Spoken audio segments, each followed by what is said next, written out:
Hey guys, 412 Sports Cards here today, back with another video, and today is going to be kind of an NBA market recap. I'm going to go kind of just through the softening of the market and the current climate, which is a lot different than the past 5 months. Past 5 months has been a period of just rising prices. Cards have just been going up across the board. You really couldn't screw up. I mean, there was no play to bring prices down. Hype was building for a long period of time. And now we're in an era where prices are going to be impacted by play, just like normal. And I think that kind of should make all of us take a little bit more careful look, because previously in the past 5 months, we could be taking enormous risk in cards, buying cards that would be typically considered risky, and they were actually much safer. But now those cards that are typically considered risky are once again not exactly the most price stable. So today we're going to talk about this dip in the NBA market. I mean, we've seen it. We can even talk about some easy stuff. Guys like LeBron. I mean, they haven't lost a series. They beat the Blazers 4-1, but like this card was up to like $75 raw, and it's down at like 30. I mean, big softening there. You see it too with the 2012 Prism to a lesser degree. I mean, his Bowman Chrome stuff, Topps Chrome has softened as well, just off of play that didn't live up to the hype. And that's the danger when you build so much hype. But I want to talk a little bit more about what to be doing in this climate. Should we be buying? Should we not be buying? And we're going to just look at 4 players here first. So we're going to talk first about Zion Williamson. Zion down from $850 a base Prism PSA 10 to about $550. Might have come up a little bit since then, to be honest, but I mean, still down a lot. It's pretty interesting.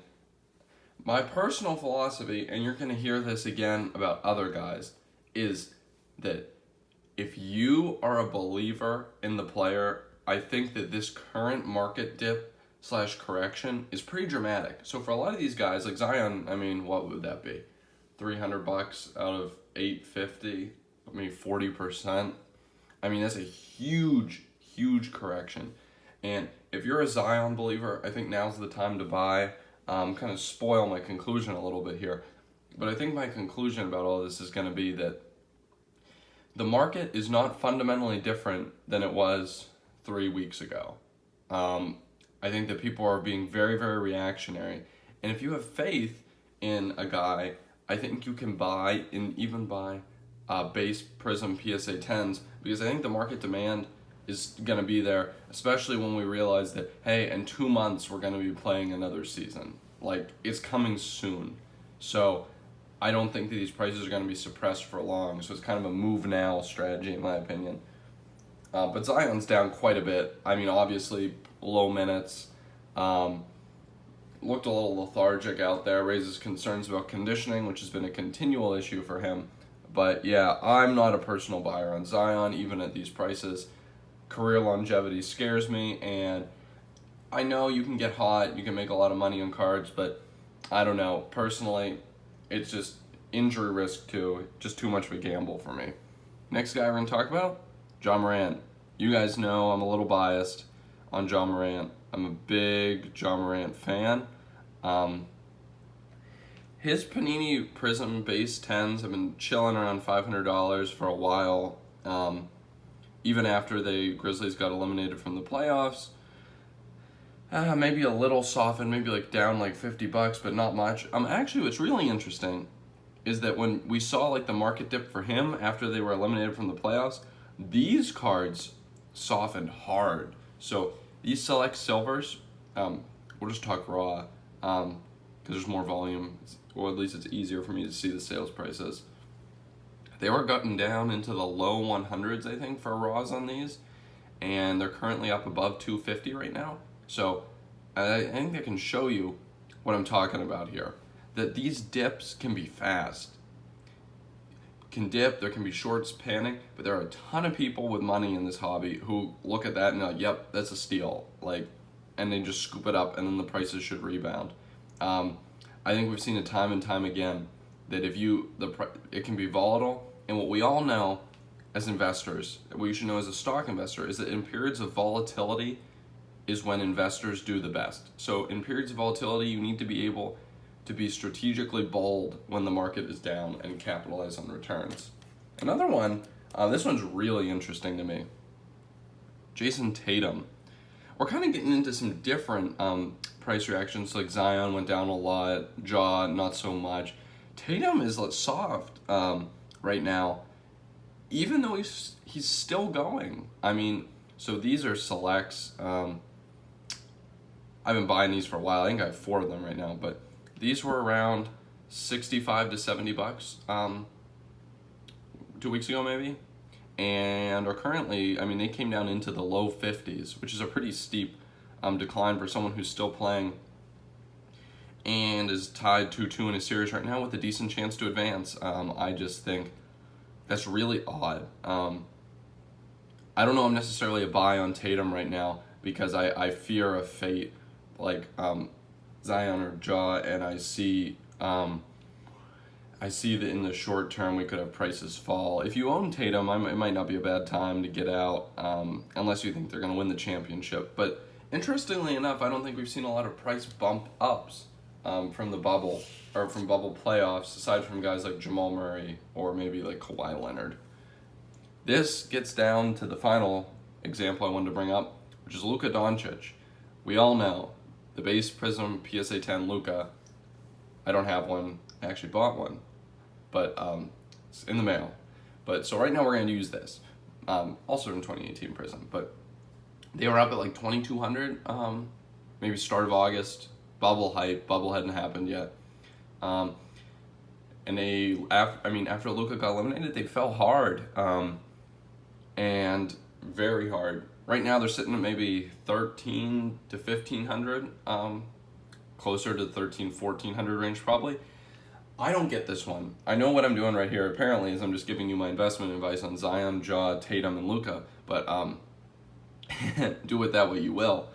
But I don't know about you. Did you guys watch those games? I have never had more conviction in Luka Doncic than I did after watching those playoffs games against the Clippers. I know they lost. He played without Kristaps, and he showed that he was able to take over a game. You know who had, I mean, it's absurd that he's able to do that at 21. The way he played is the way you need a guard to play to win playoff games.